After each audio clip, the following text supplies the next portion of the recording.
2, 1. Papakilala ko rin sa inyo ang bago namin sasakyan, the E-Max 9. Sir, baka mayroon namang discount. Automatic yan, sir. Mukhang pwedeng pagtulugan na to, oh. Diretso eh. Waves or heartbeat. Bro. Another day, another car. So nandito nga tayo sa BYD Tuguegarao ulit. At meron daw ipapa-test drive si Sir Sil.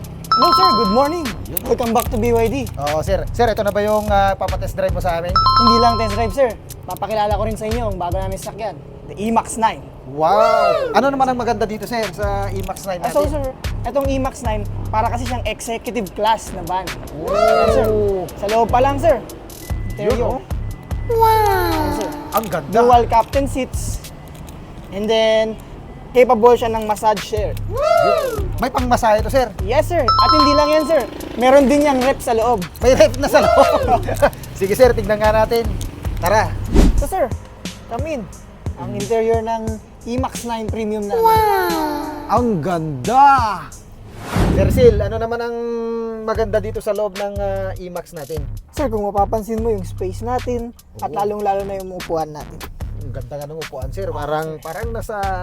Aeroplano Aeroplano, tayo na pang luxury o captain seats din sir. So sir, ang upuan natin is capable siya ng vented at heated seat and also massage. May masahe ito, sir. May pangmasahe. Yes, sir, meron. Paano, sir? Paano yung pangmasahe nito? Dito, sir? Dito. Yes sir, masahe. sa likod, back massage. Paano yan, sir? Paano, sir? To- Nandito, Yes sir, pipindutin. to activate the massage, pipindutin lang natin to sir. Okay, sir. Sir, kung mamimili ka na lang dyan sir kung anong gusto mong masahe. Ano to, sir? Ano to, sir? Ayan sir, feel mo sir kung anong waves or heartbeat. Bro. Nagre-review ka. Oh, sorry, sir. Nasarapan na sa... Oh my God! Ang sarap naman sa likod, oh. Eh, habang nagbibiyahe ka, sir, talagang ito na yung nagmamasahe sa'yo.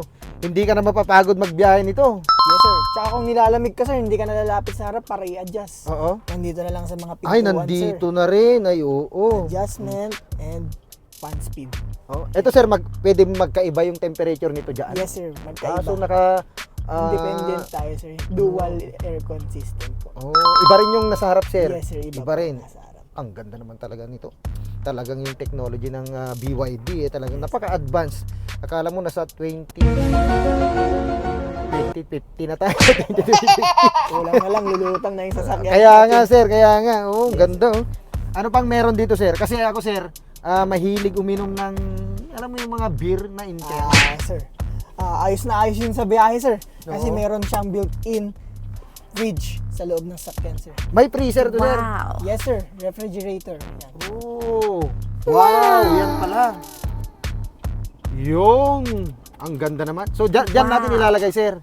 Sir, ang cooling system ng sasakyan natin sa mga drinks natin ay dyan Oo. ng compartment. Oh, pwede maglagay dito ng pinkan. Yes sir, or much more, champagne. Since naka-executive naman tayo. Champagne, Yes, no? sir. Kasyang-kasya dyan, no? Anong temperature ba nito, sir? Sir, can go up to -6 degrees. Negative 6 talagang. Sobrang lamig na nung iinumin natin dyan. Yes, Pero sunmig light lang ako, sir. Sunmig light. Apple pa. light lang. Yan. Sir, maluwag din ba ang compartment nito? Oo sir, maluwang din yan. Mas maluwang pa yan sa Seal 5 namin. Mas nun, sir. maluwag sa Seal 5. Yes sir. Sige nga, sir. Patingin natin, nga. sir. Patingin nga, sir. Yan sir. Maliit naman, sir. No problem yan sir. Gusto mo magkarga ng motor? No problem.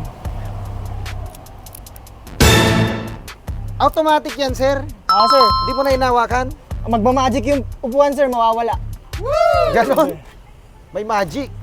Wow, magic. Yun, oh. Grabe naman. Voila! More storage compartment for you. Yun, oh. Nagtago na yung upuan. Wala na. Compartment na to. Pwede na tayong humiga dito. Oh. Uy, mukhang pwedeng pagtulugan na to, oh. Diretso, eh. Oh. Sir, pwede bang i-test drive ito? Sir, sure na sure. Yun. Test drive na natin. Yan, so test drive na natin si BYD E-Max 9. Yun, no? Ganda ng loob. Steering pa lang, talagang napakaganda na. Pagkain na natin. Ano yun, sir? Tapos, Yan sir, pindot natin. nakaandar na yan. Nag-automatic kasi siya sir pag tinatapakan niya yung brake. So pag ginapakan mo yung brake, mag-start na siya. Sir, patayin niyo ulit. Okay. Okay. Yun, akala ko pipindutin pa. Hindi mo na para kailangan pindutin ito. Magpreno ka lang. Basta nandito sa loob tong susi natin. So naka-andar na yan. Yes sir. Yun no, ma-andar na. Yung mga taong dumadaan at yung Ayun. mga Makikita pa yan oh. Makikita mo yung tao nandun oh. Si brother yun oh. yan, may tatawid sir, matititig niya yung tatawid ng mga civilians. Kita niya oh. Doon makikita. Makikita pa niya. May sasakyan na dumaan oh. Kikita niya. Kikita niya doon. Yan sir. Yan. Paano yan ina-adjust sir? Paano ina-adjust? So kung sa gitna yung i-adjust natin sir, dito Oo. na natin siya yan. Pipindutin. Wala na yung ganon sir. Ganon. Yan. Wala na. Ayan na yung hangin niya bro, oh. Yan na yun. At kung sa driver naman, Wala na yung napuputol. Wala na yung kitak. Pag nasobrahan mo, wala na yung kitak. Wala na. Ano Wala. to sir? Dito yan na lang yung sa gas. screen. Dito na sa screen ni Dashboard niya dito? Hindi sir, kwan lang yan. design. Kaya pala hinahanap mo kanina yun bro. Pero meron pa rin naman siyang manual. Pero hindi, wala na bro. Ay wala na. Naka-fix na. Dito Ayan na talaga. Oh, ayan yung hangin mo. Oo. Kung mahangin ka, itutok mo lahat sa'yo. Yan talaga ginaganon mo na rin pala ano. Oo. At ang kagandahan pa bro, kanya-kanyang upuan, kanya-kanyang setup ng aircon kung anong gusto mo. Kaya nga. Kung gusto mo malamig, lapad sa left side o Wala- Migi sa Zinawang. Wala nang mag-aaway kung malamig dito, malamig dyan. So may kanya-kanyang temperature na. So yan, test drive natin itong BYD E-Max 9. Ito pa ang kakaiba dito sa BYD E-Max 9. Wala na yung door handle dito, yung pagbukas. Nahanap ko kanina, wala na. Alam nyo kung nasaan, nandito no. Pipindutin mo lang yan, bubukas na yan. Oh. Napakagaling. Ang galing. Di na yung may mapuputol ka pa dito eh. Ito wala na, wala ka nang mapuputol dito. Tapos nandito na rin yung sa hood, sa gasolina. May gasolina pa rin to na sir. Yes sir, definitely. May gasolina pa rin. 50 liters yung capacity. At ano yung engine nito sir? 1.5 turbocharged gasoline engine. 1.5 turbocharged yan. Pero pag tumatakbo kasi tayo sir, ang gamit nito ay Pwedeng sa electric na. electric. Tapos kung Ah, i-charge niya, mag-hybrid mode siya. okay. Pag tumatakbo tayo, so yung pwede, i-charge niya yung Yung engine charges the battery, tapos yung electric motor natin na nagpapatakbo sa wheels niya. So ganun yun. So try na natin. Tapos ito, nandito yung kanyang, wala ka na rin makikita dito. Nandito na yung cambio niya. Yan. So nakapark tayo. Siyempre dahil aabante tayo. The drive, yan. Meron ka ng front camera. Tapos aerial view. Parang ganun sir, aerial view. Tapos pindutin niya yung sasakyan sir. Ito sasakyan sir. Yan. Yan. Kita niyo yung ilalim. Makikita natin yung ilalim kung baka may pusa, aso, or kahit anumang nakalagay dyan. So kitang-kita yung tubig, nakikita yung tubig dahil kanina pa tayo nakaandar. Tapos pag pipindutin niyo yung 2D, Yung 2D there. yan. Yun. Gulong. Napaka-clear. Parang invisible yung sasakyan, may Oo. 360 view ka. Oo.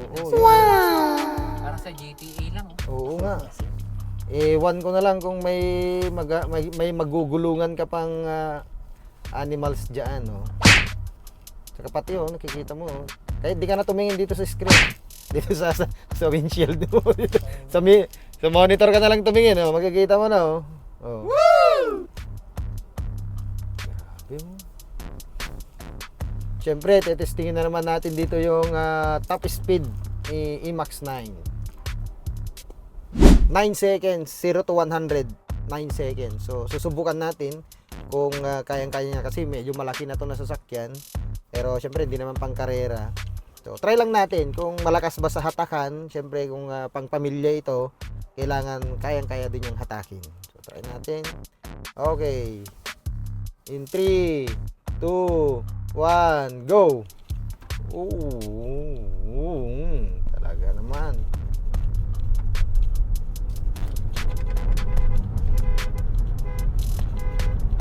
Yun, no? Bilis. So ano sir, kamusta naman tong E-Max 9 namin? Maganda, sir. Napakaganda. Yung loob pa lang talagang napaganda. Nagustuhan ko naman yung riding niya. Napakabilis talaga. Yung presyo na lang siguro, sir. Ang presyo naman nito sir ay nasa... Bakit ang mahal, sir? Ako sinasabi sir, presyo natin ito ay nasa comment Comment section. Yun, oh.